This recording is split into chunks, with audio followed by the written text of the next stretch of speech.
Halo kaum rebahan yang kerjanya gelundungan doang, gimana kabarnya? Semoga kalian semua sehat selalu ya. Di video kali ini, aku bakalan ngebawain alur cerita dari anime Eiyu Kyoshitsu. Oke deh, gak usah lama-lama lagi. Yuk langsung aja kita rebahan dan nikmati ceritanya. Tapi jangan lupa buat subscribe, like, dan komennya di channel ini, biar aku makin semangat buat bikin konten. Thank you, Mina. Tapi sebelum lanjutin videonya, aku mau kasih tahu sesuatu nih. Kalau Honkai Star Rail versi 2.0 udah resmi dirilis loh. Bakalan ada update besar di versi kali ini, seperti wilayah baru, cerita, karakter baru, dan berbagai event seru pastinya. Wah, penasaran banget kan? Pokoknya buat kalian yang belum pada main Honkai Star Rail harus buruan cobain deh. Soal kualitas gamenya mah nggak perlu diraguin lagi. Selain game ini adalah buatan Hoyoverse, Honkai Star Rail juga berhasil ngedapetin penghargaan game mobile terbaik tahun 2023 di Google Play dan App Store.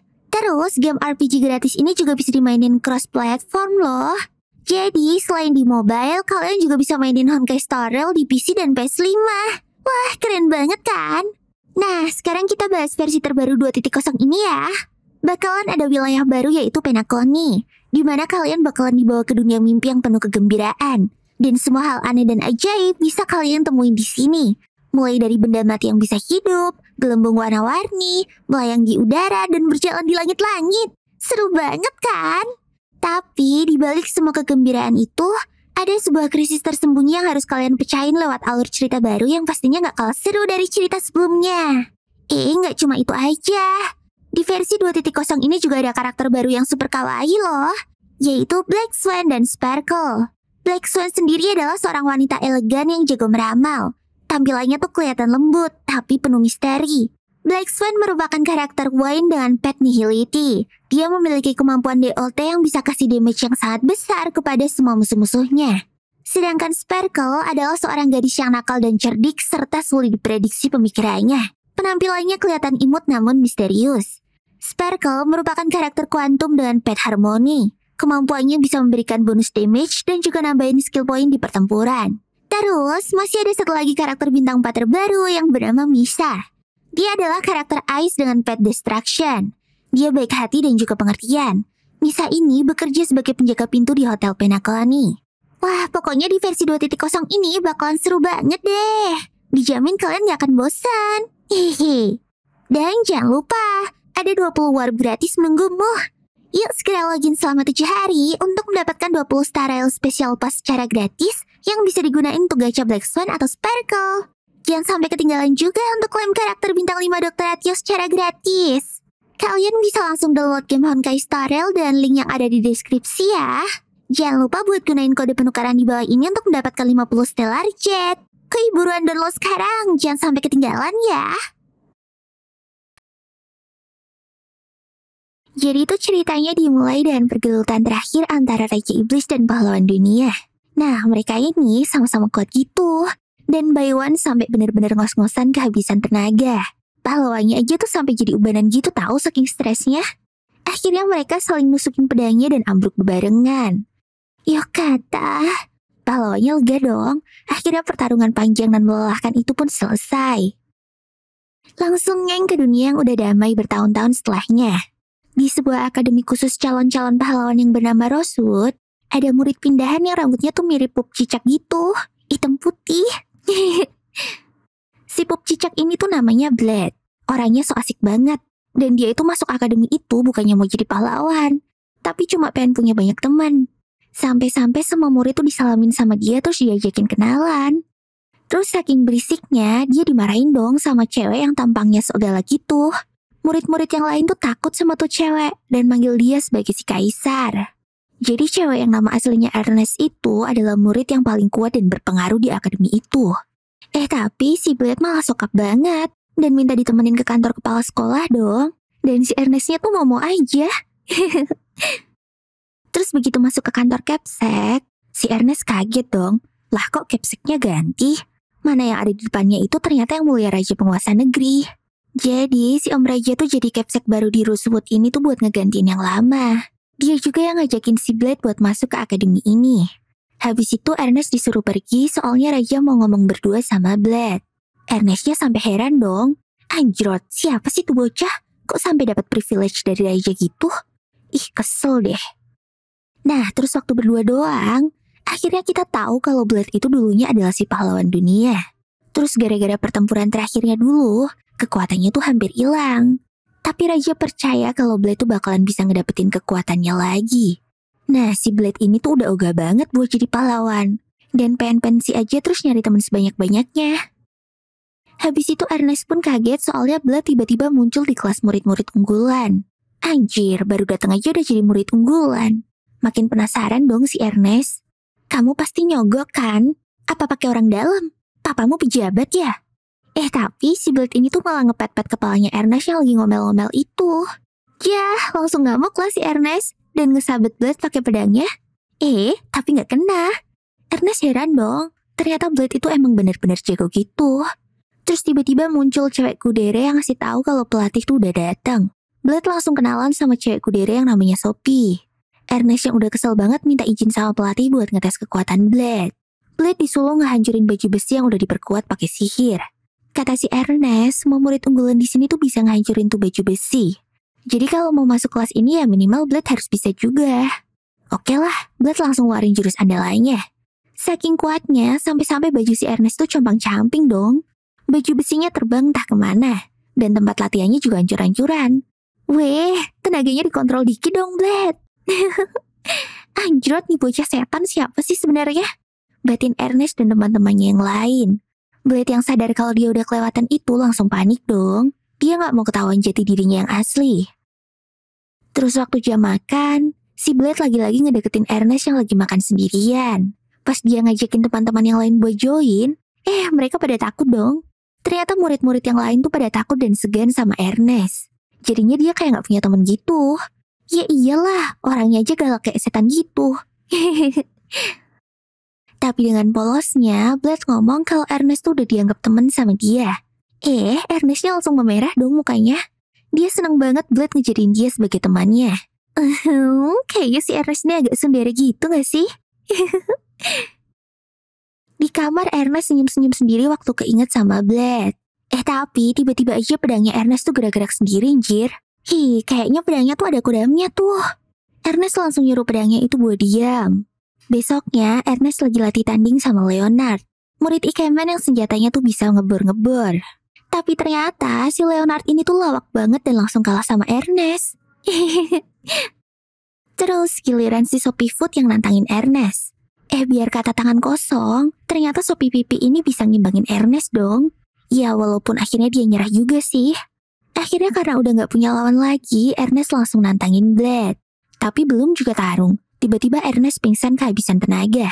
Terus di UKS, bidannya tuh bilang kalau si Ernest ini tuh kena kutukan. Jadi dia gak bisa nyembuhin. Karena penasaran, Blade ini nerobos ke ruangan rahasia Akademi Rosewood buat ngeliat datanya Ernest. Terus waktu tahu kalau pedangnya si Ernest itu ternyata pedang iblis yang namanya Asmodeus, Blade pun langsung paham sama situasinya. Besoknya Blade ngajakin Ernest buat ngomong berduaan aja. Tapi Ernest yang ngira kalau Blade tuh mau nembak dia. GR amat sih, Neng. Padahal nih ya, Blade cuma mau ngomong kalau dia tuh udah tahu rahasia pedangnya Ernest. Walau punya kekuatan hebat, tapi pedang Ernest itu punya kehendak sendiri. Blade tuh penasaran kok si Ernest ini bisa-bisanya punya pedang ngeri kayak gitu. Jadi tuh waktu kecil, ternyata Ernest gak sengaja nyentuh pedang kutukan yang disimpan sama keluarganya. Terus si Asmodeus itu ngecoba buat menguasai tubuh Ernest dan meminta darah buat ngantiin itu. Ernest harus bisa ngebikin Asmodeus ngakuin kalau Ernest itu adalah pemiliknya. Tapi dia tuh takut. Soalnya kalau gagal, iblis Asmodeus itu bakalan muncul ke dunia. Tenang, Neng. Ada abang di sini. Kalau iblis itu muncul, biar abang hajar. Abang. Akhirnya habis di speak-speak sama Blade, Ernest berani duel sama Asmodeus dan bikin kontrak perjanjian. Ernest ketemu sama wujud asli Asmodeus dan nantangin dia. Tubuh asli Ernest juga udah berubah menjadi iblis api. Tapi gelutnya skip aja guys. Soalnya si Ernest ini bugil anjrot. Pokoknya tahu-tahu Ernest tuh udah ngalahin tuh iblis dan berhasil jadi pemilik pedang Asmodeus. Besoknya waktu latihan, si Blade heran ngeliat Ernest yang kayaknya ada yang berubah gitu. Ternyata Ernest tuh udah dandan cantik dan berubah gaya rambutnya. Biar kelihatan kira-kira pika-pika gitu di depannya Blade. Leonard langsung ngode si Blade dong. Rambut, Cok, rambutnya. Tapi emang Blade tuh dasar tulul deh. Si Blade tuh malah ngomong kalau dia tuh gak tahu apa yang berubah. Terus Ernest tuh nyuruh Blade buat nyelidikin si Sopipe. Gak tahu kenapa dia tuh sendirian terus dan cuma bergerak kalau diperintah aja. Terus kayaknya kemarin Sopipe tuh tertarik sama Blade gitu. Jadi Ernest minta Blade buat ngurus dia. Siapa tahu dia jadi ketolong kayak Blade yang udah ngerubah si Ernest. Blade langsung gas ngedeketin Sopipe dong. Tapi ya emang cewek kudereh. Tanggapannya tuh dingin banget, kayak cetannya gebetan. Tapi karena si Sopipe ini nurutan banget, dia mau aja latihan bareng Blade sampai sore. Bahkan Sopipe minta diajarin sama Blade lagi besok. Kayaknya Doi udah mulai nyaman nih sama Blade. Terus waktu ngegibahin Sopipe sama Raja, Blade kaget banget waktu tahu kalau ternyata Sopipe ini manusia hasil proyek pahlawan buatan. Sopipe dibikin dari gennya si Blade buat ngelampauin dia. Makanya si Sopipe ini cuma bergerak waktu diperintah doang. Ya, karena programnya tuh emang gitu. Terus sekarang ngerasa bersalah, Blade pun berjanji bakalan ngasih Sopipe kehidupan yang normal. Lah, tapi kehidupan yang normal tuh gimana anjir? Orang dia aja gak tahu. Dasar tulul. Jadi deh, dia pun nanya-nanya ke orang-orang soal kehidupan normal. Dari Tante Bidan, Leonard, sampai ke ciwi-ciwi random gitu. Sampai akhirnya dia ngedapetin jawaban. Yup, kencan. Tapi dia tuh juga masih belum tahu kencan tuh apaan. Akhirnya dia nanya deh ke Ernest. Ernestnya tuh malah kegeeran dong. Dikiranya yang mau diajakin kencan tuh dia. Terus waktu udah tahu apa itu kencan, Blade-nya malah ngacir. Loh, anjrot, bukan aku tuh yang diajakin. Dasar Blade gak peka. Jangan ditiru ya guys. Hehehe. Gak pakai babi bu, Blade langsung ngajakin Sopipe buat kencan. Gak peduli dia lagi ada di kamar mandi cewek, pokoknya gas ngeng aja. Dikira perintah, Sopipe-nya langsung iya-iya aja dong. Besoknya kencan 2 orang tulul itu pun dimulai. Tapi ada 3 orang cewek kepo yang ngikutin mereka. Ya siapa lagi kalau bukan Ernest, Jessica, sama Claire. Mereka bertiga tuh heran waktu ngeliat si Blade ini kencan tapi bawa contekan jadwal. Blade sama si Sopipe pun langsung gas sambil gandengan. Si Ernestnya jealous dong, tapi gak mau ngaku. Dasar sundere. Pokoknya semua kegiatan mereka diikutin terus. Dunia pun serasa milik Blade dan Sopipe, yang lain mah ngekos doang. Pas jajan sebuah, tiba-tiba Blade deg-degan waktu pipinya saling sentuh. Duh, gak pernah pacaran sih lu bang. Ernest makin pusing lah. Tingkat jealousnya udah level dewa. Sampai-sampai Blade dan Sopipe udah ngilang, mereka bertiga tuh masih gak nyadar. Malamnya Sopipe ngaku kalau dia tuh kloningan pahlawan dan mulai nunjukin kekuatan-kekuatannya. Dari jurus gravitasi sampai Zawardo juga Sopipe bisa. Tapi kekuatannya itu cuma 1/10 dari kekuatan asli si pahlawan. Ngeliat kejujuran Sopipe itu, Blade akhirnya juga jujur kalau dia tuh sebenarnya si pahlawan yang asli. Dia juga minta maaf ke Sopipe karena dialah Sopipe jadi hidup kayak gini. Blade menyebut kalau kekuatan pahlawan itu kayak kutukan, dan hidupnya sendiri tuh gak bahagia-bahagia amat. Tapi Sopipe malah terima kasih ke Blade, dan berjanji bakalan ngejaga rahasia itu buat mereka berdua aja. Ulu-ulu, cocuitnya kalian berdua. Besoknya Sopipe makin nempel sama Blade, jadinya Ernest tuh uring-uringan dong. Tiba-tiba meja mereka makin rame aja. Kayaknya teman-teman yang lain tuh udah gak segan lagi sama Ernest. Circle-nya mereka jadi tambah rame gitu. Terus tiba-tiba ada seisi sekolah yang bergetar hebat. Pas dilihat ternyata ada naga yang nyasar masuk ke sana. Penjaga dan para murid lainnya langsung panik dong. Tapi si Blade tetap santuy dan ngedeketin naga itu. Sambil tetap ngebawa makan siangnya, Blade ngebogem naga itu sampai tepar. Habis itu Blade ngasih makan naga tadi. Oh alah, ternyata naga itu lapar guys. Nah, yang pada ngeliat langsung heboh dong. Lah bisa-bisanya ada orang yang ngalahin naga pakai tangan kosong. Blade sadar sama ketululannya dan langsung nyari-nyari alasan biar gak ketahuan. Terus tiba-tiba aja naga yang ada di belakang Blade itu berubah jadi cewek loli imut. Loli itu pun langsung melukin Blade sambil manggil dia papa. Aduh, emang dasar tulul si Blade ini. Dia tuh gak sadar kalau naga tadi udah berubah jadi tuloli dan masih nyariin naganya. Ernest sudah ngasih tahu tapi Blade masih ngebatu. Giliran Sopipe yang ngomong, dia baru percaya. Ngamuk lah si Ernest. Blade mah seneng banget ya bikin Ernest cemburu. Terus akhirnya mereka tahu kalau naga itu tuh bakalan niru dan ngikutin orang yang udah ngalahin dia. Jadi deh, Loli tadi diasuh sama Blade. Blade pun ngasih nama dia Cu. Sehari-hari Cu bareng-bareng terus sama si Blade. Bahkan makan aja minta disuapin. Kalau ada yang mau megang dia, Cu langsung marah-marah. Kayaknya dia tuh cuma jinak sama Blade doang. Tapi suatu saat, Blade ngeliat kalau si Cu ini suka merhatiin murid-murid yang lagi asik main. Tapi waktu diajak main sama mereka, si Cu ini gak mau. Karena mereka tuh lebih lemah dari dia. Blade pun ngomong kalau Cu pengen berteman tuh gak apa-apa. Tapi Cunya ngejawab kalau yang dia butuhin tuh cuma papanya doang dan gak butuh teman. Awalnya Blade udah gak mikirin hal itu. Tapi gak sengaja Blade ngeliat Cu lagi main boneka-bonekaan. Nah, boneka-boneka itu dikasih nama murid-murid sekolah itu. Dan dia hafal nama-nama mereka sampai ke sifat dan kebiasaan-biasaannya. Akhirnya Blade pun sadar kalau Cu ini tuh beneran pengen punya teman. Tapi gara-gara sifat asli naganya gak mau tunduk sama orang yang lebih lemah, jadi dia tuh gak bisa temenan sama yang lainnya. Aduh, ribet banget gak sih? Akhirnya Ernest punya ide cemerlang dong. Dia ngajakin teman-teman yang lain buat join party dan ngegeng si Cu. Nah, kalau menang kan berarti Cu bisa mengakui mereka gitu. Pertarungan pun dimulai. Awalnya mereka kocar-kacir takut dijadiin sate sama si Cu. Tapi Ernest ngomando mereka buat ngebikin formasi. Blade cuma bisa ngeliatin pertempuran itu dari jauh. Terus pas Cu lengah, serangan Sopipi dan Ernest berhasil mengenai Cu dengan telak. Dan tiba-tiba aja tanah tempat Cu berdiri itu longsor. Ternyata itu adalah ulah si Lancelot lawak yang dari tadi udah ngebor tanah buat ngebikin jebakan Batman gitu. Gara-gara combo itu, si Cu pun jadi mulai lengah dan lemah. Nah, Ernest siap-siap dong buat ngasih final blow. Tapi si Asmodeus itu udah tremor aja. Kayaknya dia tuh udah capek gara-gara dipakai buat ngegempur Cu dari tadi. Tapi Ernestnya gak peduli sama rengekan tuh pedang gajah. Terus pas Sopipi berhasil ngebikin Cu kenok pakai jurus gravitasinya, Ernest nyiapin jurus ultimate-nya. Dibantu sumbangan energi dari teman-temannya yang lain, api Asmodeusnya si Ernest jadi makin gede dan ngeri. Terus, api hasil patungan itu pun dilempar ke arah Cu dengan telak. Cu pun berhasil dikalahin dong. Si Cu sedih gara-gara gak bisa ngalahin mereka. Dia tuh takut bakalan dibuang sama Blade gara-gara lemah.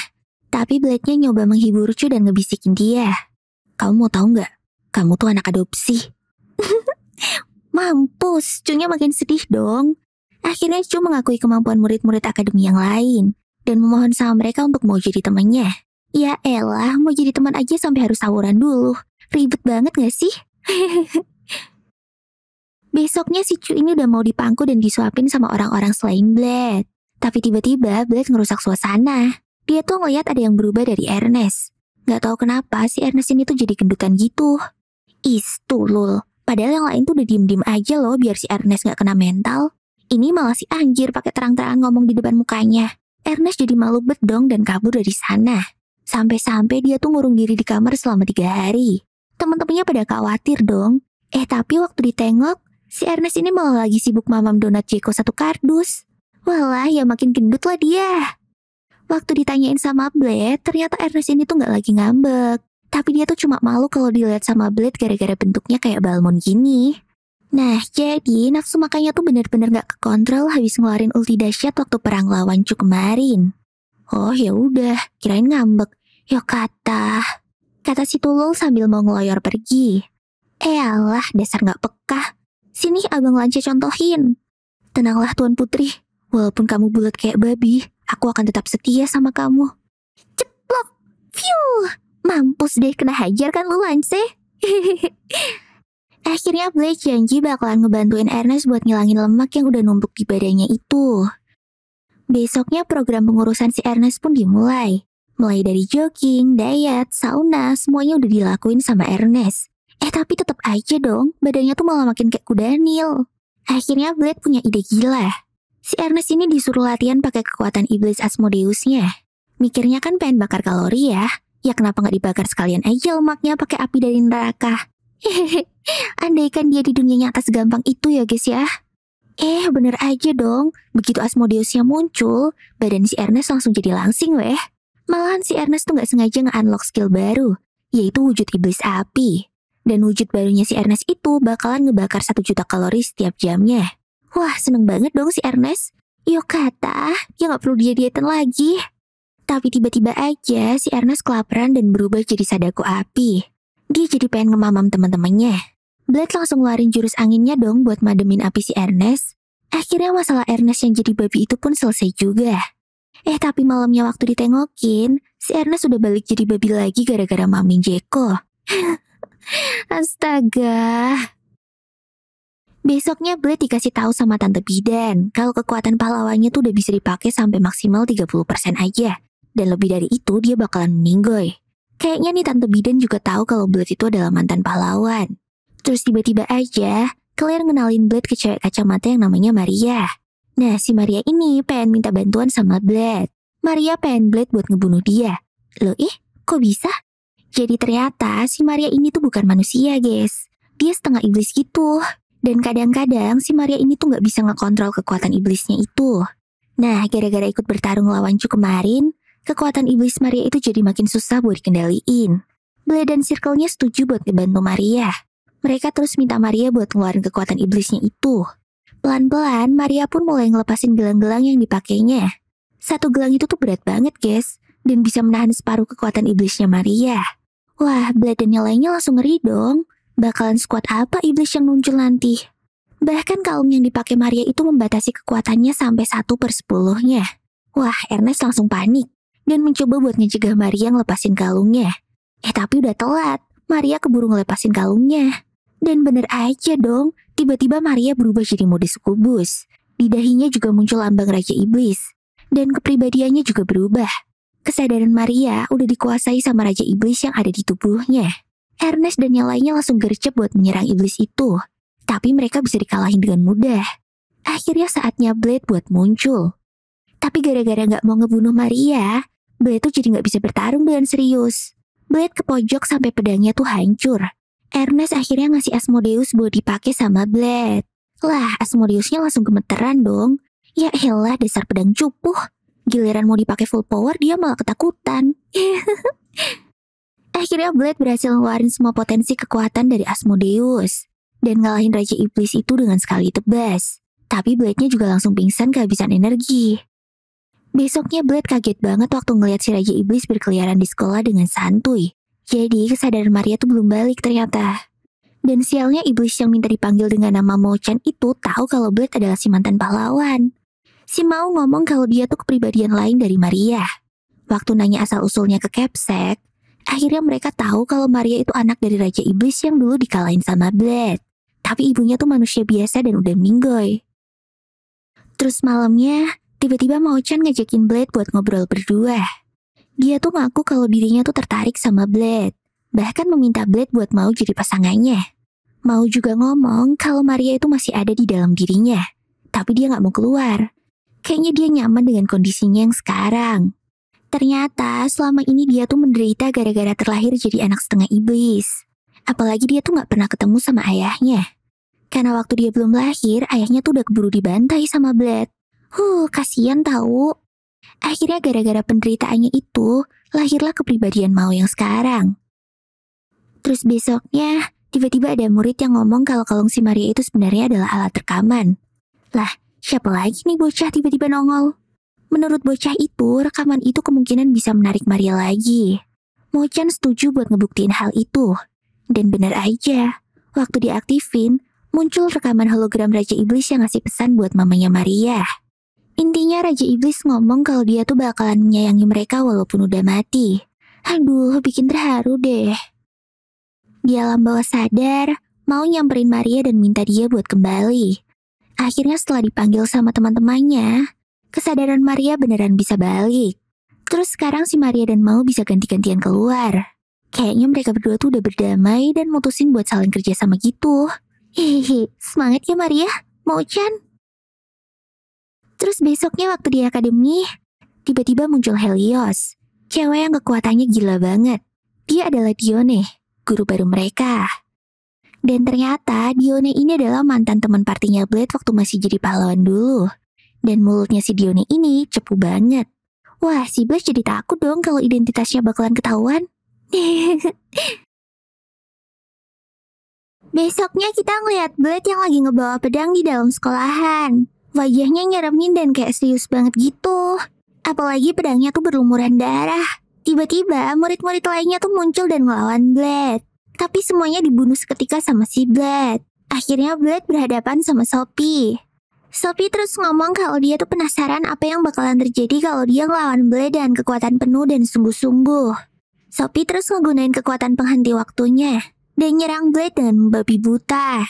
Tapi serangan-serangan itu gak ngefek apa-apa buat si Blade. Ternyata si Blade tuh udah ngaktifin skill kebalnya sebelum Sophie menghentikan waktu. Dan dengan perlahan, Blade nancepin pedangnya ke perut Sophie dan ngebunuh dia. Lah, ada apa sih sebenarnya kok pada bunuh-bunuhan? Oh alah, ternyata itu tuh kerjaannya si Raja Gabut yang nyuruh Blade dan murid-murid lainnya latihan pakai virtual reality gitu. Soalnya kalau di dunia nyata, mereka tuh pasti nggak bisa ngeluarin semua kekuatannya karena takut bakalan melukain teman-temannya sendiri. Jadi nggak bisa bertarung dengan habis-habisan deh. Nah, kalau pakai virtual reality kayak gini, mereka tuh pasti bisa berlatih sepuasnya. Tapi Blade ngomong kalau ilusi yang dibikin alat tadi tuh terlalu realistis banget. Ntar takutnya mereka malah nggak bisa ngebedain mana yang nyata dan ilusi doang. Jadinya malah bunuh-bunuhan di dunia nyata. Si Raja pun setuju dan ngerubah dunia virtualnya jadi kayak kartun anak-anak gitu. Terus Raja nyuruh mereka buat bertarung sampai mati di sana. Dan yang menang boleh pakai virtual reality itu sesukanya. Habis itu Leonard nyerang tiba-tiba pakai tombaknya. Tapi Ernest yang lagi di mode gilanya langsung ngebunuh Leonard. Wah, kayaknya si Ernest ini udah hilang kendali deh. Terus Blade ngeliat Clay sama Kasim lagi ngelawan Jessica dan Claire. Nah, si Clay dan Kasim ini udah pede banget bakalan ngalahin dua cewek itu. Apalagi mereka tuh gak pernah kalah sama Jessica dan Claire. Tapi dua cewek tadi tuh gak mau nyerah gitu aja. Dan Jessica berhasil ngalahin Kasim yang lengah. Begitu juga dengan si Claire yang bisa ngebunuh Clay yang lagi bengong. Habis itu Ernest pun datang. Kayaknya dia senang banget gara-gara ngeliat Blade dan pengen ngebunuh dia. Ernest pun maju buat nyerang Blade kayak orang gila. Tapi Blade langsung nebasin pedangnya dengan cepat dan nyiptain tornado yang ngalahin murid-murid yang tersisa. Terus tiba-tiba aja Blade kebangun dari virtual reality. Dan Raja ngumumin kalau dialah pemenangnya. Ernest nangis-nangis gara-gara malu keinget sama kelakuannya yang lepas kendali tadi.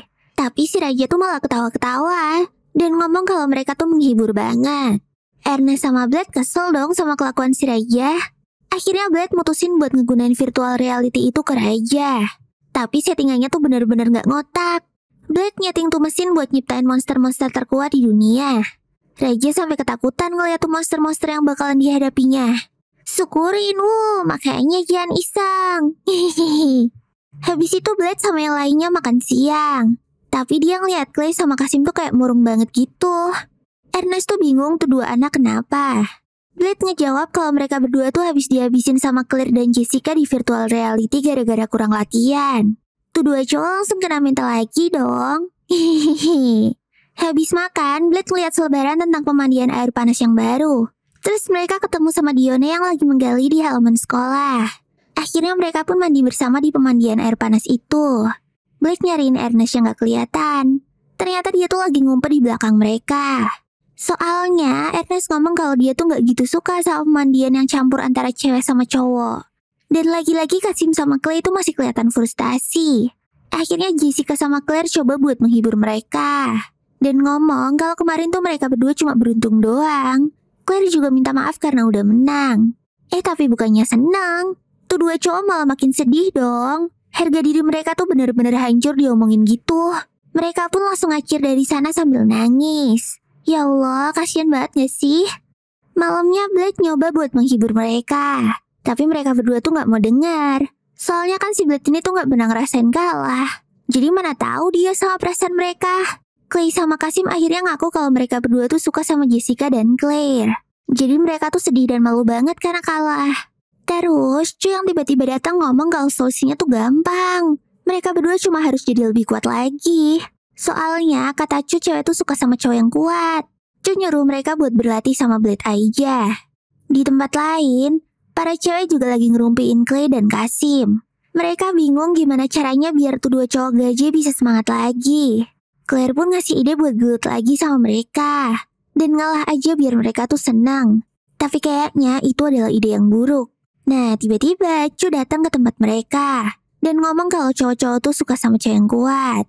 Cu nyuruh para cewek-cewek itu buat berlatih biar jadi lebih kuat. Wah anjim, mau diadu domba sama si Cu nih guys mereka. Besoknya, Clay sama Kasim dilatih dengan keras sama si Blade. Pokoknya gak ngotak banget deh latihannya tuh. Sampai akhirnya rematch tag team mereka pun tiba. Pakai virtual reality, Clay Kasim battle lagi sama Claire Jessica. Tuh dua cowok mutusin bakalan ngungkapin cinta kalau mereka menang. Pertarungan pun dimulai. Tim cewek langsung nyerang dengan cepat. Tapi ternyata Clay dan Kasim udah bisa ngegunain kekuatan spiritual mereka dan berhasil mendesak tim cewek. Tapi ternyata Claire Jessica juga udah bisa gara-gara diajarin Ernest. Akhirnya Claire berhasil ngalahin Kasim. Lalu Jessica ngebekuin Clay dan nyetrum dia pakai jurus petirnya. Yah, kalah lagi deh tuh cowok-cowok. Tapi kali ini tuh cowok-cowok udah gak salty lagi. Dan berjanji akan berlatih lebih giat biar jadi kuat. Besoknya, tiba-tiba para cewek-cewek tuh nemuin robot aneh di sekolahan. Tiba-tiba tuh robot keluarin foto hologramnya Blade. Kayaknya nih robot lagi nyariin Blade. Nah, si Blade-nya sendiri lagi meditasi di tempat latihan. Waktu ditanya sama Chu, Blade ngomong kalau dia tuh lagi ngumpulin energinya. Biar dia bisa ngegunain kekuatannya di atas 15%. Terus, cewek-cewek pun muncul sambil ngebawa robot yang nyariin Blade tadi. Waktu ngeliat tuh robot, Blade langsung ngeluarin pedang dan nyerang dia pakai jurus Dragon Eater. Robot tadi langsung hancur dong. Habis pakai tuh jurus, pedang Blade langsung pecah. Blade ngomong kalau hasil meditasinya tadi tuh udah mulai kelihatan. Soalnya, dia gak ngerasa capek habis ngeluarin jurus tadi. Ernest bingung dong, ngapain Blade ngehancurin tuh robot? Blade pun ngejawab kalau tuh robot sebenarnya adalah Guardian. Nah, waktu mereka lagi ribut gitu, robot tadi nge-scan tubuhnya Ernest dan mengupdate sistemnya. Besok harinya tuh robot muncul lagi, tapi kali ini pakai wujud cewek cantik berboba gede. Jadi, tuh robot pakai scan datanya Ernest kemarin buat ngerubah dirinya jadi cewek. Si robot mikir kalau Blade tuh bakalan lunak dan protektif sama cewek. Pas Blade lagi kebingungan, tuh robot langsung nyerang dia. Tapi Blade lebih cepat dan berhasil nge-counter tuh robot sampai hancur. Ernest marah lagi dong. Ngapain Blade nyerang cewek? Dasar cowok gak ngotak, kata si Ernest. Tapi Blade ngejawab kalau Ernest tuh gak perlu khawatir. Soalnya tuh cewek bakalan regenerasi. Dan bener aja, robot tadi emang bisa sembuh sendiri. Waktu Blade mau nyerang tuh robot lagi, Ernest ngelarang soalnya kayaknya cewek robot itu gak berbahaya kok. Tapi Blade ngomong kalau Guardian tuh bahaya banget, Jir. Robot tadi terus ngomong kalau dia tuh punya misi buat ngehancurin Blade. Wah, teman-teman Blade yang lain langsung ngajakin tuh robot buat gabung sama mereka.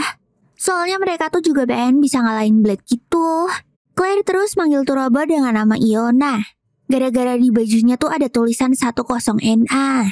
Awalnya Iona tuh gak mau gabung. Tapi Claire janji bakalan nolongin Iona buat ngalahin Blade. Dan akhirnya Iona pun setuju.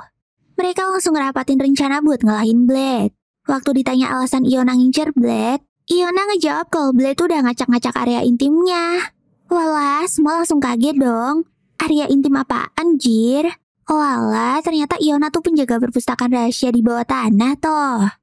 Waktu itu kan Blade pernah nyari info ke perpus tentang cara ngalahin Asmodeusnya si Ernest. Nah, Blade tuh ngehancurin Iona berkali-kali waktu mau masuk ke perpus tadi. Blade ngebela diri dong. Dia kan diserang duluan sama Guardian. Masa gak ngelawan balik sih? Tapi cewek-cewek tuh malah ngebelain Iona. Dan ngomong kalau Blade tuh emang keterlaluan dan kasar. Ya udah deh, Blade pun langsung ngambek dan pergi dari sana. Sophie ngikutin si Blade. Dan Blade ngomong kalau dia tuh ngelakuin hal tadi cuma buat ngejalanin tugasnya sebagai pahlawan aja.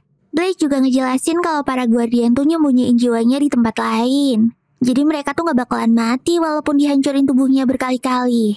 Nah, Eliza mikir kalau Iona tuh gak bakalan bisa menang gara-gara Blade tahu kalau Iona tuh gak bakalan mati walaupun dihancurin berkali-kali.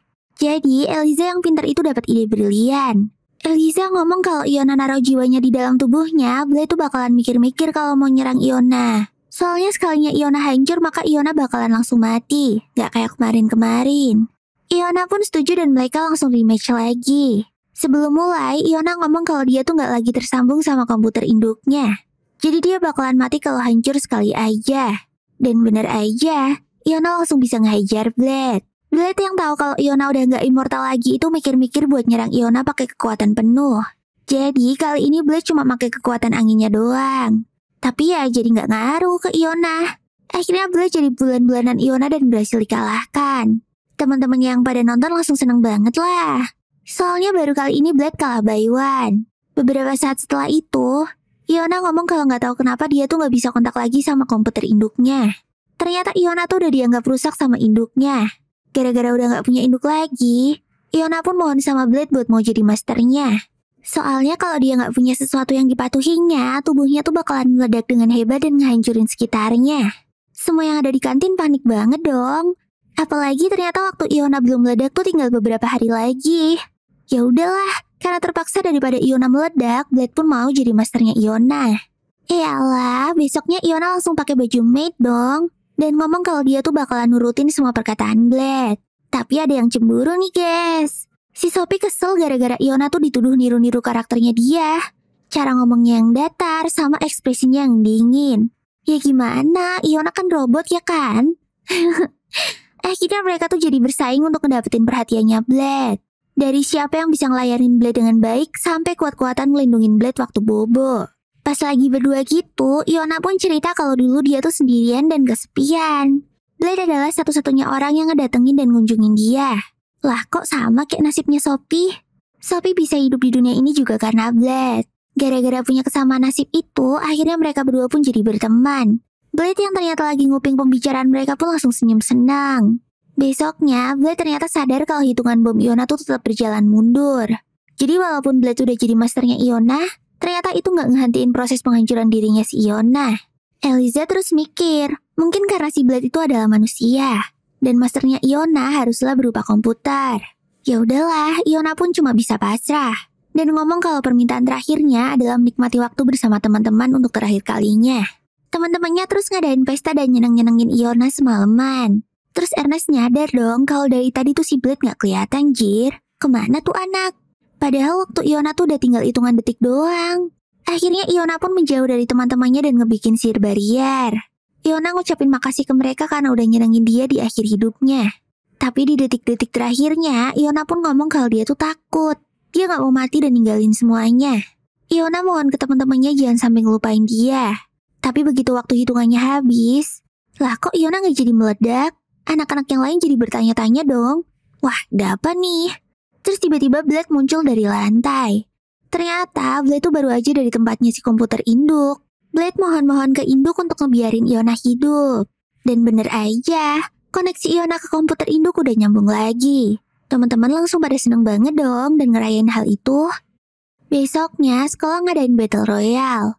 Dan tentu aja Blade yang menang. Tapi masih ada satu orang lagi yang masih bertahan, yaitu Leonard. Wah, teman-temannya langsung nyemangatin Leonard dong biar bisa ngebalesin dendam mereka.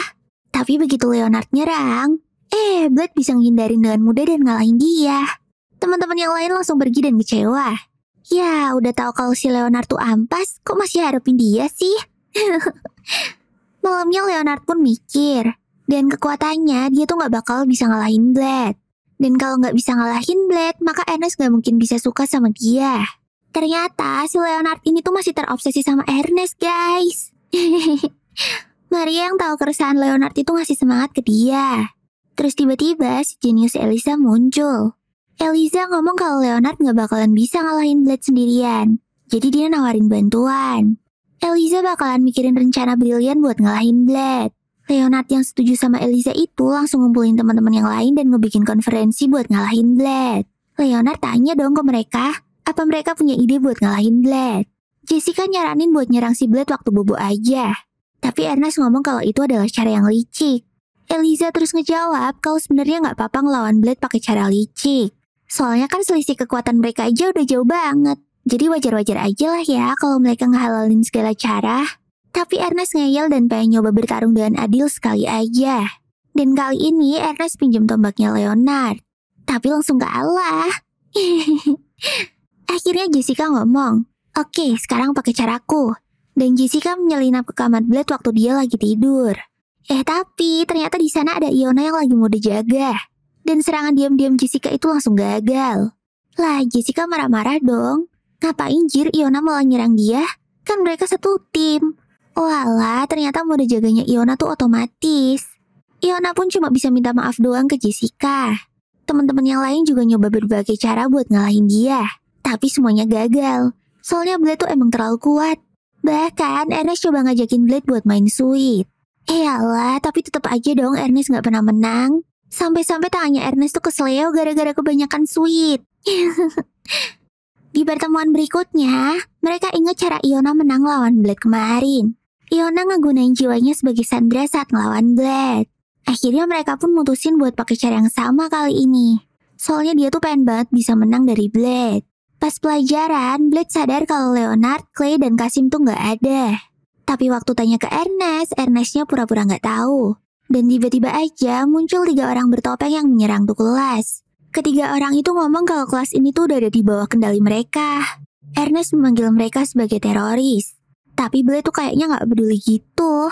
Teroris tadi menyandera guru UKS mereka dan merintahin semuanya buat keluar kelas. Ernest pun nyuruh Blade buat nyelamatin tubuh guru. Eyalah, tapi bu gurunya tuh langsung kesenengan dong waktu tahu kalau dia bakalan diselamatin Blade.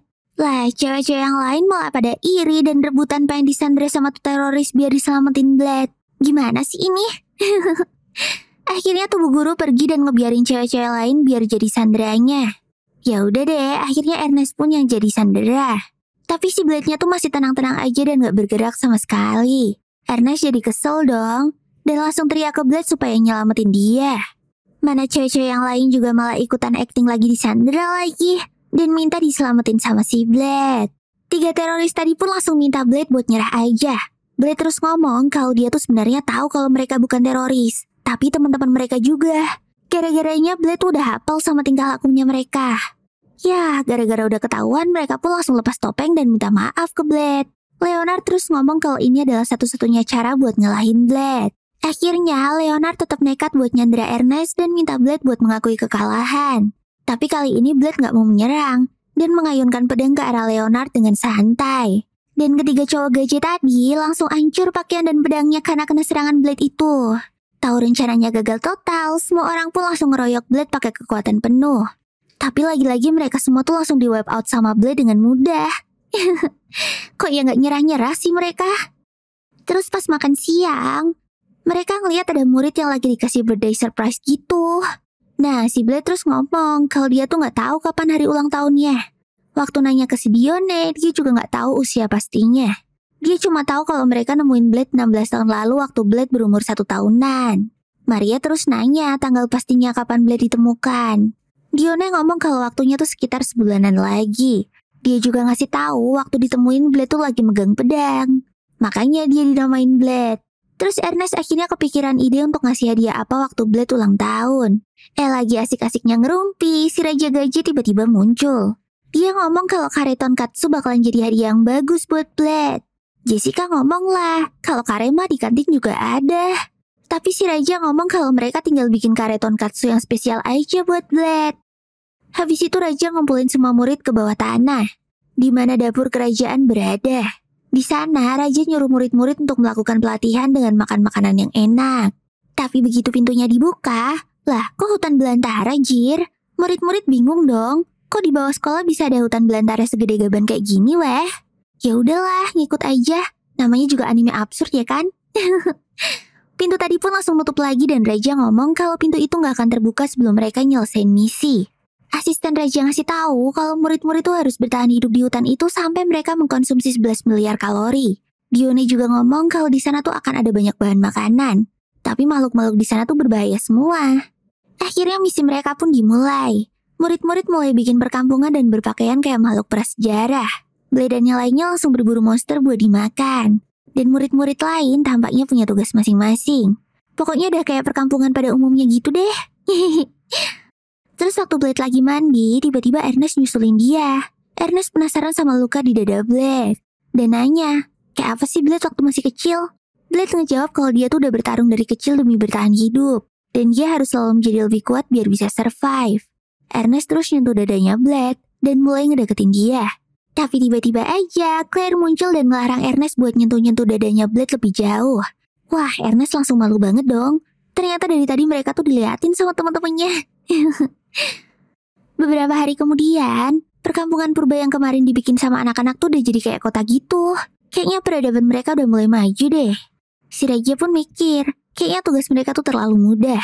Jadi si Raja mulai ngasih misi baru. Tiap anak disuruh ngumpulin bahan-bahan makanan yang udah dia tentuin. Gak pakai lama, mereka langsung cus ke gua buat nyariin bahan pertama. Dan mereka pun ketemu sama monster kubis yang bentuknya sas banget. Ernest berencana buat ngebakar tuh kubis. Tapi Sophie ngelarang dia. Soalnya mereka tuh butuh kubis itu mentah-mentah buat dimasak. Ya udah deh, akhirnya tuh kubis dikeroyok sama anak-anak dan berhasil dikalahin. Habis itu mereka pun masuk ke ladang buat ngelawan jagung atlet tinju. Awalnya Blade mau pakai jurus pedangnya, tapi lagi-lagi Sophie ngasih tahu kalau tuh jagung cuma bisa dikalahin lewat adu tinju. Kalau enggak rasanya tuh nggak bakalan enak. Ya udahlah, tiba-tiba Blade berubah jadi Ashitanojo dan ngelawan tuh jagung. Blade akhirnya menang dan sempet-sempetnya ngepose jadi Joyabuki waktu mokat. Yang terakhir, mereka tuh harus ngambil wortel raksasa. Nah, waktu mau dicabut sama Blade, tuh wortel teriak kenceng banget. Ternyata itu adalah kutukan dari si wortel. Tiba-tiba, Iona ngasih tahu Blade kalau biar dia aja yang narik wortelnya. Soalnya dia tuh nggak ngefek sama kutukan, kan dia robot. Anak-anak yang lain pun nutup kuping mereka waktu Iona narik tuh wortel. Dan bener aja, gara-gara teriakan terkutuk itu, tempat sekitar mereka langsung hancur lebur. Setelah berhasil ngumpulin semua bahan, mereka semua pun balik ke kota dan pesta-pesta. Si Raja muji murid-muridnya yang udah berhasil berkembang dengan pesat. Tapi masih ada bahan ultimate terakhir yang harus mereka dapetin. Raja pun nyuruh mereka buat pergi ke pohon raksasa dan ngeburu makhluk paling berbahaya yaitu Beast King. Ternyata Beast King itu adalah monster yang gede banget, jir. Walau gitu mereka semua tuh gak ada takut-takutnya. Tapi waktu mau dilawan, ada monster yang jauh lebih gede lagi ngemakan Beast King itu dengan tiba-tiba. Waduh, ternyata itu adalah monster legendaris yang bernama Behemoth. Si Raja seneng banget lah. Soalnya dengar-dengar dagingnya Behemoth tuh jauh lebih enak daripada Beast King. Allah, yang dipikirin perutnya mulu deh sini Raja Gajah. Para murid pun langsung ngeroyok tuh Behemoth. Tapi ini monster terlalu kuat buat mereka. Bahkan serangan gabungan Sophie, Iona, Ernest, dan Maria pun juga gak ngefek apa-apa ke Behemoth. Malah Behemothnya tuh nyerang balik mereka. Untungnya Leonard tuh punya jurus Keka yang kuat. Kayaknya Blade harus turun tangan deh. Dan dia pun minjem pedang Asmodeus punya Ernest. Soalnya menurut Blade cuma ada satu jurus yang bisa ngalahin Behemoth. Tapi Maria sadar kalau Blade tuh gak bisa ngelakuin itu sendirian. Soalnya bakalan makin lebih dari 15% kekuatannya. Dan menurut Blade, dia tuh butuh 30% kekuatan untuk ngeluarin skill itu. Jadi deh, Blade pun minta bantuan Maria buat ngasih dia kekuatan iblis. Blade megang tangan Maria buat nyedot kekuatannya. Tapi Maria punya cara yang lebih cepat, yaitu pakai ciuman langsung buat transfer kekuatannya. Habis itu, Sophie dan Iona tag team buat ngehentiin gerakan Behemoth. Dibantu sama murid-murid NPC lainnya, mereka ngasih waktu buat Blade nyiapin skillnya. Dan pas udah siap, Blade nyuruh anak-anak yang lain buat menyingkir. Bener aja, pakai 30% kekuatannya ditambah kekuatan iblis Maria, pedang Asmodeus berubah jadi pedang raksasa bernama Holy Demon Blade. Dan mereka berhasil ngebelah Behemoth pakai pedang tadi. Habis itu, Blade langsung kecapean dan ngantuk. Tapi sebelum tidur, Blade sempat bilang makasih ke Maria. Karena ujiannya udah selesai, mereka pun balik ke akademi. Tante dokter UKS ngomong kalau Blade tuh sekarang udah bisa pakai 18% kekuatannya. Lumayan lah, nambah 3%. Habis itu Blade pun pergi ke kantin sekolah. Dan ternyata teman-temannya tuh udah siap-siap ngasih surprise ultah ke dia. Ernest ngomong kalau hari ini tuh adalah hari di mana Blade ditemukan. Jadi anggap aja kalau ini tuh hari ulang tahunnya Blade. Chu ngomong kalau sekarang Blade tuh udah 18 tahun. Dan mereka ngasih hadiah nasi kare tonkatsu spesial buat Blade. Bahan-bahannya dari yang dikumpulin mereka waktu ujian kemarin. Blade terharu banget dong, soalnya dia tuh gak pernah disurprisein kayak gini. Sambil nangis dia pun bilang makasih ke teman-temannya. Selamat ultah ya Blade. Besoknya di tempat latihan, kita ngeliat Clay yang lagi belajar jurus pedangnya Blade. Clay seneng banget soalnya dia tuh akhirnya bisa juga. Tapi tiba-tiba Sophie datang dan ngasih tahu cara yang benar. Tapi kekuatannya Sophie benar-benar gak ngotak, jir. Beda banget sama yang Clay lakuin tadi. Blade cuma ngomong ya, emang gini harusnya jurus tadi itu sebenarnya. Dan Sophie pun berhasil ngehancurin target sampai berkeping-keping. Tapi tiba-tiba Sophie mau nyerang Blade. Ternyata itu adalah Sophie palsu. Dan Sophie yang asli muncul buat nyelamatin Blade. Teman-teman yang lain bingung dong. Loh kok ini ada 2 Sophie? Tapi sebelum tahu jawabannya, si Sophie impostor itu langsung kabur. Sophie palsu tadi langsung balik ke markasnya. Dan ternyata di sana ada banyak Sophie-Sophie palsu yang lainnya juga. Mereka adalah hasil sisa dari eksperimen cloning pahlawan yang gagal. Dan misi mereka adalah ngebunuh Blade. Di tempat latihan, kali ini Jessica yang ngeluarin jurus api pakai alat temuannya Eliza. Anak-anak yang lain tuh takjub sama hasil serangannya. Tapi Blade ngomong kalau serangan tadi tuh biasa aja kok, gak ada yang spesial. Eliza ngamuk dong. Kan anak-anak yang lain gak sekuat Blade. Jadi ya wajar lah kalau mereka senang bisa ngeluarin jurus kayak gitu. Tiba-tiba Sophie palsu yang ngebawa sabit datang. Blade langsung tanya kali ini tuh Sophie sabit mau apa. Sopi Sabit pun nyerang Blade dengan tiba-tiba. Dan akhirnya mereka pun bertarung. Tapi lagi-lagi Sopi asli muncul dan si Sabit langsung kabur. Dalam sehari itu Blade udah diserang sama Sopi palsu sebanyak 4 kali. Jadi akhirnya anak-anak tuh rapat di kantin buat ngomongin masalah itu. Ernest menduga kalau Sopi-Sopi palsu tadi tuh mau ngebunuh Blade. Tapi Blade gak peduli sih. Nah di tempat persembunyiannya, 5 Sopi palsu lagi ngomong sama bosnya kalau mereka tuh bakalan ngebunuh dan melampaui Blade. Soalnya itu adalah alasan mereka diciptakan. Malamnya, Sopi ngecek Blade waktu tidur. Dan ternyata Iona udah ngelindungi dia dan nyuruh Sopi buat gak usah khawatir. Ya udahlah, Sopi pun keluar dan malah ketemu sama Sopi palsu yang bernama Une. Sopi terus ngomong sama Une kalau mereka tuh mending nyerah aja deh. Soalnya gak bakalan mereka bisa ngebunuh Blade. Tapi Une ngejawab kalau mereka tuh cuma diperintah. Dan melampaui pahlawan besar itu adalah tujuan hidup mereka. Sopi terus nyadar kalau mereka berlima tuh udah dimodifikasi pikirannya setelah proyek pahlawan ditinggalkan penciptanya. Une membenarkan hal itu. Bahkan gara-gara modifan itu, jangka waktu hidup mereka juga jadi pendek banget. Beda sama Sopi. Karena gak bisa melanggar misinya, Une pun langsung menyerang Sopi. Tapi dengan mudah, Sopi bisa ngalahin Une. Waktu mau ngebunuh Une, Sopi udah gak tega dan ngebiarin Une buat pergi. Besoknya di virtual reality, Blade lagi-lagi diserang sama Sopi palsu. Kali ini yang bentuk loli, namanya Shinkyu. Waktu diserang Shinkyu, Blade diem aja sampai mati. Terus pas balik ke real world, Eliza ngomong kalau Shinkyu tuh seneng banget karena udah bisa ngalahin Blade. Oh alah, ternyata ini adalah rencana Eliza buat ngibulin tuh Sopi palsu. Tapi gak lama ternyata si Shinkyu ini sadar kalau dia tuh cuma dibohongin aja. Blade pun dikejar-kejar lagi sama Shinkyu. Mana nambah satu lagi Sopi palsu yang datang ngejar. Terus karena gagal buat nangkep Blade, mereka pun ngeluarin black hole dong. Niatnya tuh biar Blade kesedot sama tuh black hole. Tapi malah ngehancurin tempat mereka berada. Nah, Blade pun mikir kayaknya jurus mereka tuh cuma bisa bertahan selama 10 detik. Sama kayak Sopi. Tapi ternyata sampai tuh 2 Sopi kehabisan tenaga, black hole-nya masih ada dong. Dan mulai nyedotin teman-temannya Blade. Untungnya Blade nyelamatin mereka. Sopi pun langsung ngegunain kekuatan black hole-nya juga buat nyerap tuh energi black hole. Untungnya rencana Sopi berhasil. Dan dia langsung kecapean. Waktu bangun di UKS, Sopi nanya ke Blade apa tadi ada korban jiwa. Tapi Blade ngejawab untungnya tuh gak ada. Dan yang terluka udah disembuhin sama Claire. Jadi Sopi tuh gak perlu khawatir. Sopi terus ngasih tahu kalau mereka berlima itu adalah hasil dari eksperimen proyek pahlawan. Sama kayak Sopi. Bedanya Sopi tuh ditemuin dan diselamatin sama Raja Gilgamesh. Dan mereka berlima gak punya seseorang yang bisa nyelamatin mereka. Tapi Blade ngejawab kalau dia tuh pengen mereka berlima tuh jadi temennya. Bahkan pengen mereka tuh bisa jadi murid sekolah itu. Tapi Sopi sadar kalau itu semua tuh gak mungkin. Gara-gara tujuan hidup mereka tuh cuma ngalahin Blade aja. Apalagi mereka semua tuh udah dimodifikasi. Jadi mereka gak punya pilihan lain. Sorenya, Blade dan teman-temannya ngumpul di kantor aja. Raja ngasih tahu kalau ternyata Sopi udah mengundurkan diri dari sekolah. Ernest marah-marah dong ke Raja. Kenapa dia gak nyegah si Sopi? Blade pun mikir kalau pasti si Sopi ini pergi buat nyari kelima saudara-saudaranya. Dan Ernest maksa untuk ngajak Sopi balik. Tapi Raja ngomong kalau cara satu-satunya menghentikan kelima Sopi itu adalah dengan cara membunuhnya. Jadi pasti Sopi sendiri yang bakalan ngelakuinnya. Tapi si Ernest tuh ngeyel. Pasti ada cara lain deh buat nyelesain masalah ini. Raja pun cuma bisa ngewanti-wanti kalau mereka harus benar-benar berhati-hati dalam bertindak. Blade akhirnya mutusin tetap bakalan nolongin Sopi diam-diam. Diikuti sama Chu dan Iona. Terus Maria mode iblis juga muncul untuk ikutan. Pas keluar gerbang sekolah, mereka ngeliat teman-temannya yang lain udah nungguin Blade. Ternyata mereka semua juga mau nolongin Sopi.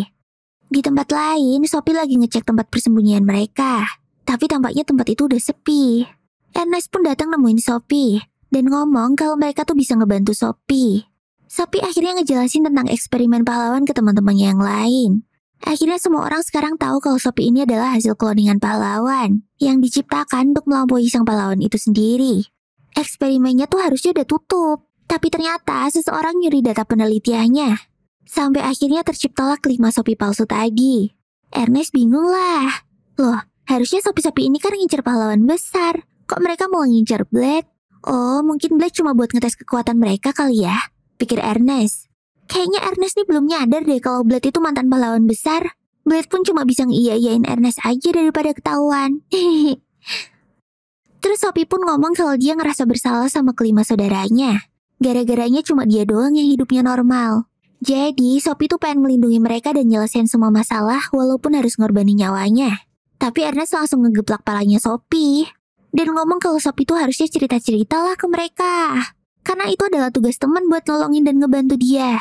Sophie seneng banget dong. Tapi dia juga mikir kalau bakalan berat buat nyelamatin saudara-saudaranya itu. Gara-garanya mereka tuh emang diprogram untuk nyelesain misi. Apalagi gara-gara modifikasi di tubuh mereka, masa hidupnya pun jadi pendek. Tapi Blade ngomong ke Sophie untuk percaya sama dia dan teman-temannya. Di tempat persembunyiannya, Une dan yang lainnya nemu surat tantangan untuk melawan Blade di area akademi.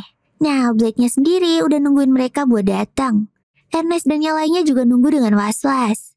Tapi Sophie yakin kalau mereka tuh bakalan datang. Soalnya kalau Sophie ditantang gitu ya pasti muncul lah. Bener aja. Kelima Sophie palsu itu muncul ngebawa senjata lengkap. Ternyata si Blade itu pakai earphone dan dipandu sama Eliza dari jauh. Kayaknya si Eliza ini punya rencana khusus untuk menghadapin tuh 5 cewek gila. 5 cewek itu pun langsung menyerang Blade bersamaan. Dan Blade cuma fokus menghindari serangan mereka. Jadi rencana awal Eliza tuh Blade disuruh untuk menguras tenaga mereka. Sementara Eliza bakalan nyari siapa orang yang memerintah mereka. Dan juga nyari cara untuk memprogram ulang cewek-cewek itu. Karena cuma boleh menghindar, Blade rada kesusahan buat nahan serangan mereka. Sampai-sampai si pedang Blade ini lepas dari genggamannya. Ernest khawatir dan pengen ngebantuin Blade. Tapi Sophie ngingetin Ernest untuk percaya aja sama Blade. Blade pun berhasil ngehentiin mereka pakai kekai pelindung dan ngedorong mereka menjauh. Salah satu Sophie palsu ngegunain skill pahlawannya. Dia ngebikin semuanya jadi kebalik. Blade pun jadi kepental-pental dan berhasil dijatuhin. Belum sempet bangun, Sophie palsu yang lainnya udah ngeluarin kage bunsin. Jessica tiba-tiba ngelempar benda mirip kapsul ke Blade. Dan Blade langsung masukin tuh benda ke pedangnya. Dan benda itu Blade jadi bisa ngegunain kekuatan anginnya Jessica. Si Sophie kage bunsin tadi langsung pingsan kehabisan tenaga. Giliran Sophie yang lain menyerang Blade. Kali ini Leonard yang lempar kapsul tadi. Dan Blade jadi bisa ngegunain kekai pelindungnya Leonard. Blade jadi bisa ngalahin Sophie palsu barusan tapi pedangnya ikutan pecah. Habis itu Shinkyu nyerang Blade. Untungnya Blade bisa menghindar. Blade terus minta Ernest buat ngasih kekuatannya ke dia. Dan Ernest langsung lempar kapsulnya. Sayangnya gara-gara serangan Shinkyu, kapsul tadi tuh gagal ditangkap sama Blade. Sophie terus ngegunain kekuatan ngehentiin waktunya untuk ngambil kapsul tadi dan nyelamatin Blade dari serangan Shinkyu. Di saat yang bersamaan, Shinkyu nyerang Blade pakai kekuatan pahlawan. Dan kali ini Blade minjem kekuatan Sophie buat nyerang balik. Shinkyu terus pingsan kehabisan tenaga. Nah, kali ini tinggal Une aja yang tersisa. Dia terus pakai kekuatan pedangnya buat nyerang Blade. Tapi Blade nahan serangan Une pakai kekuatan apinya Ernest. Gara-gara sama-sama kuat, serangan tadi pun langsung mencar ke segala arah. Dan ngebuat anak-anak yang nonton jadi pada panik. Terus kayaknya Une tuh masih belum pingsan habis ngeluarin kekuatan sedahsyat tadi. Dan Blade pun nanya kenapa Une gak nyerang dia lagi. Ternyata Une ngomong kalau waktu hidupnya tuh udah gak lama lagi. Dan tubuhnya udah mulai copot satu persatu. Blade bingung dong kenapa nih kok jadinya kayak gini. Une pun ngejawab kalau waktu hidup mereka tuh cuma 14 hari doang. Dan hari ini adalah hari terakhir mereka. Blade pun ngehubungi Eliza pakai earphone-nya dan minta Eliza untuk nyari solusi. Tapi Eliza yang lagi di tempat persembunyian mereka itu ngomong kalau dia tuh udah gak punya waktu lagi untuk nyelamatin mereka. Blade pun nyuruh Eliza buat nyari pencipta Sophie palsu tadi. Dan minta dia buat nyelamatin mereka. Tapi Eliza ngasih tahu Blade kalau dia tuh udah ketemu sama penciptanya. Namun ternyata tuh orang udah mati dari lama banget. Jadi sebenarnya tuh gak ada orang yang ngasih Sophie palsu tadi perintah. Sophie asli terus nyuruh Blade buat ngumpulin saudara-saudaranya jadi satu. Sophie ngomong ke Une kalau masih ada satu cara terakhir biar mereka tuh bisa selamat. Tapi Une mikir kalau udah gak ada gunanya mereka hidup. Soalnya mereka tuh udah gagal buat ngalahin Blade. Tapi si Blade nyemangatin mereka untuk tetap hidup dan berlatih supaya bisa lebih kuat. Biar suatu saat nanti mereka tuh bisa ngalahin Blade. Shinkyu pun ngomong kalau itu adalah ide yang bagus. Habis itu Sophie minta Une untuk menggunakan kekuatan pahlawannya. Dan dengan bantuan Blade, akhirnya jiwa mereka pun ditransfer ke dalam tubuh Sophie dan hidup di dalamnya. Keesokan harinya, kita ngeliat Sophie yang ngunjungin Blade yang lagi dirawat di UKS. Jadi, sekarang Sophie tuh bisa ganti-ganti kepribadian gitu. Bisa jadi Une, Shinkyu, dan yang lainnya. Mereka semua minta Blade buat cepet-cepet sembuh, biar mereka tuh bisa bertarung dan ngalahin dia. Beberapa hari kemudian, kita ngeliat si Raja lagi-lagi ngadain latihan khusus. Murid-murid lagi pada ngelawan monster raksasa yang kuat banget. Sampai-sampai Chu harus berubah jadi mode naganya. Tapi tetap aja si Chu tuh kalah telak sama tuh monster. Bahkan kekuatan apinya Ernest juga cuma geli-geli aja buat monster itu. Bahkan Sophie juga ngegunain semua kekuatan saudara-saudaranya sekaligus, tapi tetap aja nggak ngefek. Pokoknya semua murid-murid terkuat tuh udah nyoba ngelawan tapi tetap aja gagal. Asisten raja pun mulai khawatir dan takut kalau murid-murid tuh bakalan terluka. Tapi rajanya cuma ngakak doang. Dia ngomong kalau mereka tuh nggak perlu khawatir. Soalnya di akademi ini ada pahlawan terkuat di dunia. Dan bener aja dong, tiba-tiba monster itu langsung di-KO dengan sekali serang sama seseorang. Yup, lah siapa lagi kalau bukan Blade? Sambil ngebawa makan siangnya, Blade heran sama teman-temannya. Lagi pada ngapain sih kalian? Kok kelihatan sibuk amat? Tanya Blade dengan polos. Ya teman-temannya langsung kesel lah sama si Blade. Dasar manusia terkuat gak normal, teriak mereka. Nah, inilah akhir dari anime Eiyu Kuyoshitsu. Wah, gimana nih menurut kalian? Seru banget kan animenya?